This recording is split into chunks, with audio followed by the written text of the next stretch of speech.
Let's be honest. It's 2020, COVID-19, reaping havoc on the world. We're locked in our homes, and Jared Atherton goes nuts and starts recording the dumbest things around his house, and they all end up in a couple songs. It's true. Freaking genius, dude. I'm Josh Auer. I'm Jared Atherton. And we are Chapters.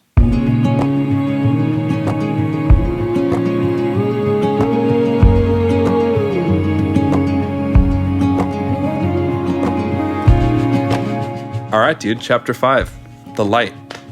I feel like this song kind of sat for a while. Yeah, I had this demo, I'll call it a scratch pad, because it's just a collage of sounds, and it wasn't, I wouldn't call it a song. It was just a mess of ideas. That sat for a long time. And then we were in Nashville meeting with some friends and had a bunch of meetings and things. And we're driving around the city and listening to it, thinking, yeah, there's some stuff in here that we really like. I think we could make something of it. And then it sat for another however many months. Yeah. I kept forgetting about it, which makes it sound... It was that good that I just kept forgetting about it. But every time I open it up, I was like, oh man, we really should spend some time on this because it's kind of cool. I was just playing guitar at home in my studio. I started doing like reverse loops and stuff. I was just messing around. Yeah. Started having fun with it, and at some point I thought, okay, I'll open up a session and I'll record that. It's kind of cool. Maybe I could use that.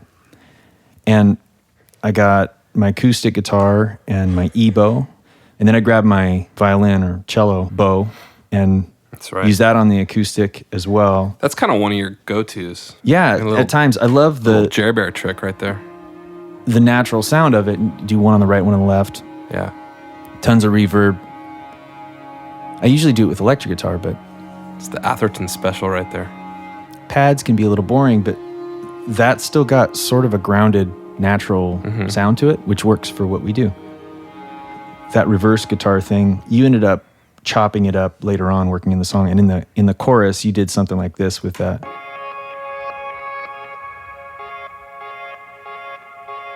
I feel like I never do things on purpose. Like, at least anything that I really like is always an accident. You know what I mean? Does that ever happen to you? Absolutely. I was just looping a section, and it happened to have this melody of like that sort of thing. And it was a couple different layers, but that's how that melody came out. And immediately I was like, okay, we have to do something like that in the chorus. So you heard this. That's what I heard. So that's two different layers. Yeah. Just like, it's just a 4 count, but it was looping, and I was like, hello. That's the sound of, there's an electric guitar in there, and then there's also one of the E-bow acoustics that's buzzing and all that stuff. And then you made this with your vocal. You sent me a demo that you had kind of worked on this tune, and I heard that in the background, and I was like, wait. What is that? It kind of sounds like very Owl City to me. Yeah, absolutely. It's just very produced, very like extremely tuned, kind of floats left and right and delayed out and stuff. So it started with the one I did on accident, and it stayed like that for a couple days. And then I added the vocal thing. I was like, oh, that's cool. And then right before we mixed it, I just put the iPhone in the middle of the room and just played the piano. Doom, doom, do, do, do, do.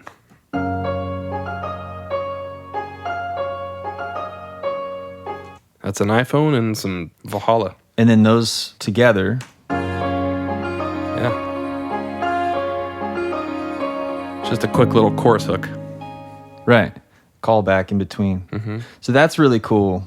It all works together really well. Makes us happy. It makes me happy, knowing it's there. So I had started building those layers and just liked the tones were complementary. And I grabbed my other acoustic. And this is really the first kind of idea that came out.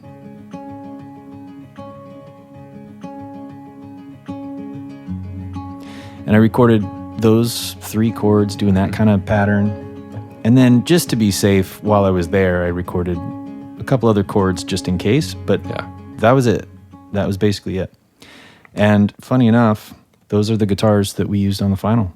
the demo. I don't know if that doesn't happen often. No. We always end up going back and retracking things. Yeah, it was just really quick. Wasn't thinking much. Never intended that to be a final. But we listened to it and we thought, there's the difference something is that's working there. You're an actual guitar player. so when I do demos, they have to be redone. Right. We did a lot of work on those guitars to make them presentable, and we had to chop them up and move them around and everything. But we made the whole song out of that 10-second loop right there. It's fun. Not a lot of chords in the song. Not a lot. Why does there need to be? Yeah. Right after that, I wanted some rhythm, and so I just turned the acoustic guitar over onto my lap, recorded this clunk, as we call it. Just my knuckles hitting the guitar. When I first heard it, I didn't love the sound of it. And then thank you. I immediately thought, what else could we put there? No, I didn't love it like right away. I loved the demo and the idea. The demo that you sent me, I could loop that and listen to that for 10 hours straight. I just loved those two chords and the feeling of it all. But that sound, the cluck, that acoustic guitar clunk sound, I fell in love with that thing. So much so that you wanted to change it a little bit when we were mixing. And I was like, no. I fell out of love with it. And I started found- second guessing it. And you're like, no, I'm going to keep it up. Yeah, it's so simple. It's perfect. Yeah. I started adding other things. Some of this was later on. The song's called The Light. So I went to my kitchen and flipped the light switch and recorded that. And so we added that in here. Added that to the clunks. And then I've got a shaker that I recorded as well. And then added some claps. And so that's all in the layer. And that's all you? Yes. I actually set my phone under my couch that's in my studio room and took my drumsticks and just was hitting. It's a cheap out of frustration IKEA couch, or no, it's not IKEA, but it's not a nice couch. It's kind of hard. Well, it's not anymore. Right, exactly. Playing on that with the phone underneath. I love that. That's in the third chorus. Yeah. It's cool to have all those things in there. Dude, you are... I love that stuff. I think we've come to find out that most of the exciting sounds are things like that. Things around the studio, random sounds, hitting drumsticks on a couch. I mean, it's fun. In that demo, I did have some vocals. I had a terrible pre-chorus that I had recorded, but I also had a chorus, which is basically the chorus that we have now.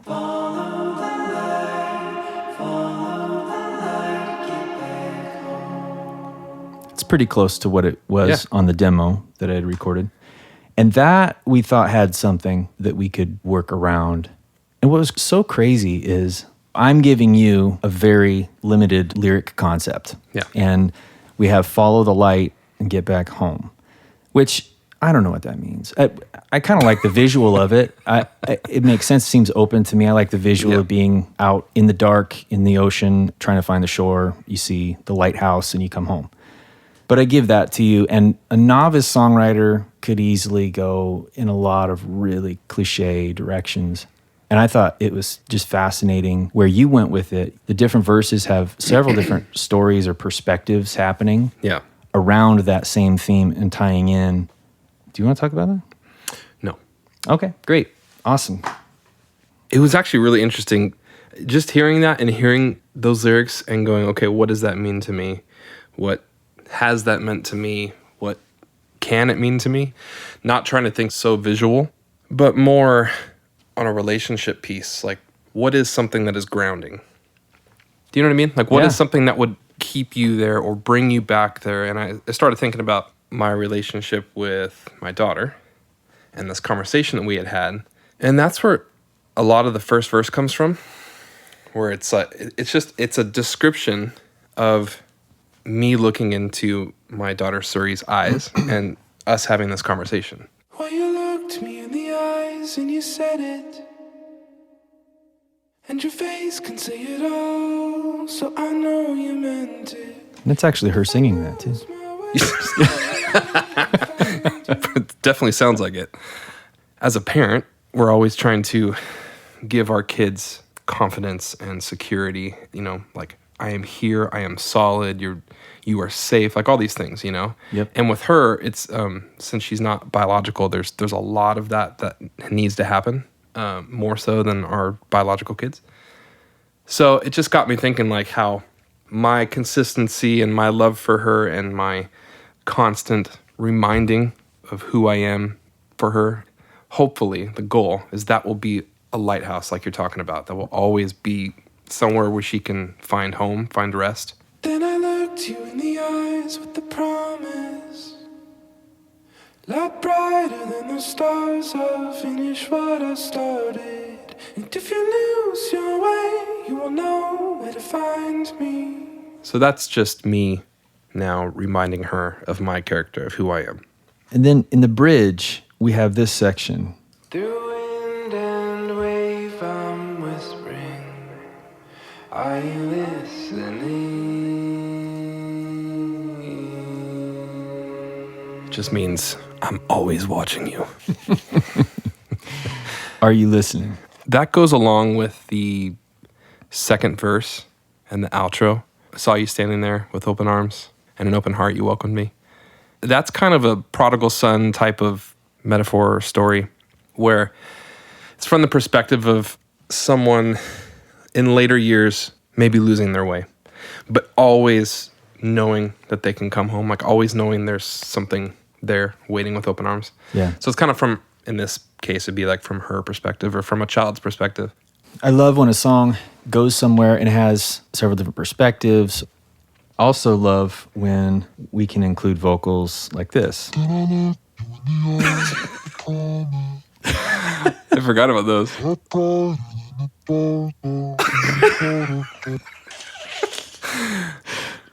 Serious. Do you know how long it took me to execute that? No joke. That's really in there. Then I looked you in the eyes with the promise, It's there. light bright. You're a genius. When you sing like a 4-year-old girl, sometimes you have to throw an octave down in there to beefing it up so your friends beef it don't up. make fun of you, which they can and should. But the other lyric, that bridge lyric, that sort of feeds off what the second verse and the outro say. So it's again instilling in this person, in this relationship, like no matter how far you go, like you'll hear my voice. Through wind and wave, I'm whispering. Are you listening? It's my John Foreman attempt, That is not a bad thing. and that is not at all. This is such a great extra melody that you added.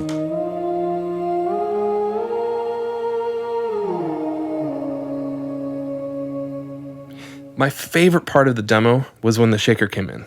Just, you know, like it's like, oh, this is going somewhere, but it's not taking off. It's just settling into something. And that's the first melody that came to my head. Will I know where to find you? Yep. That's the first thing I wrote on this song.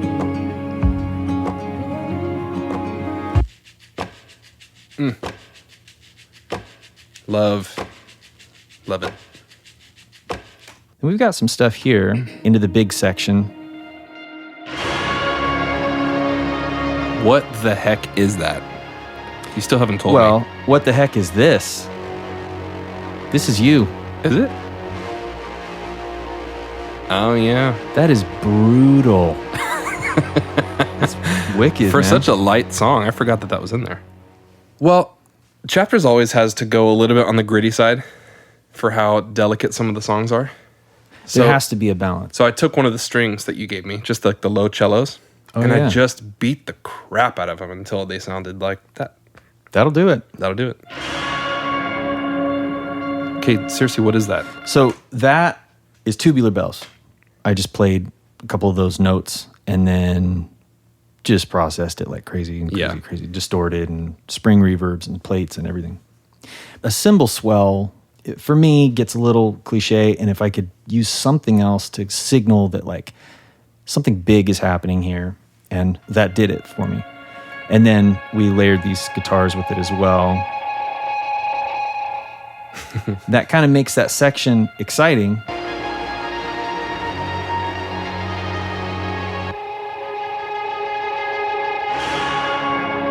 Right. I actually worked on strings a lot for this tune, and we didn't use hardly any of them, but we did use these at the end. And with what's happening in the song, it brings a little bit of tension.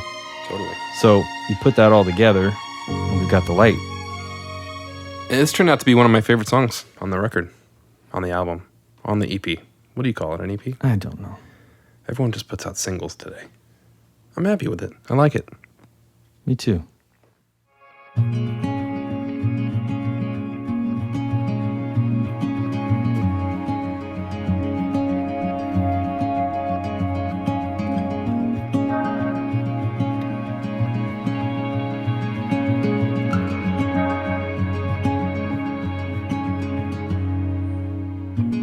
Well, you looked me in the eyes and you said it, and your face can say it all, so I know you meant it. And if I lose my way, well, I know where to find you. Well, I know where to find you.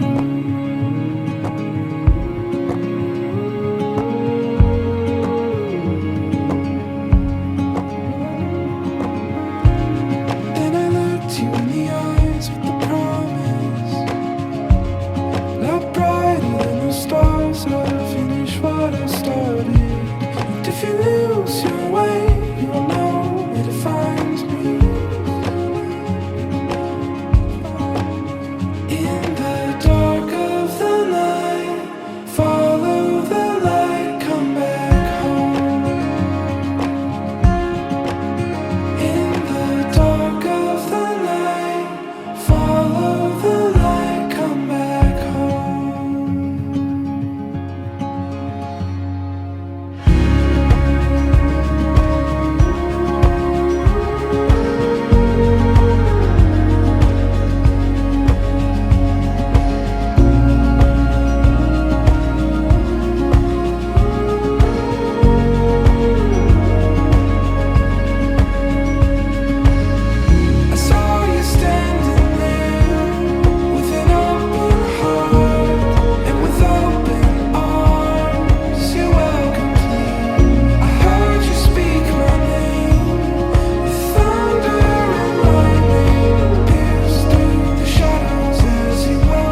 Thanks for listening. We have a lot more of these episodes coming soon, so make sure to hit subscribe and follow.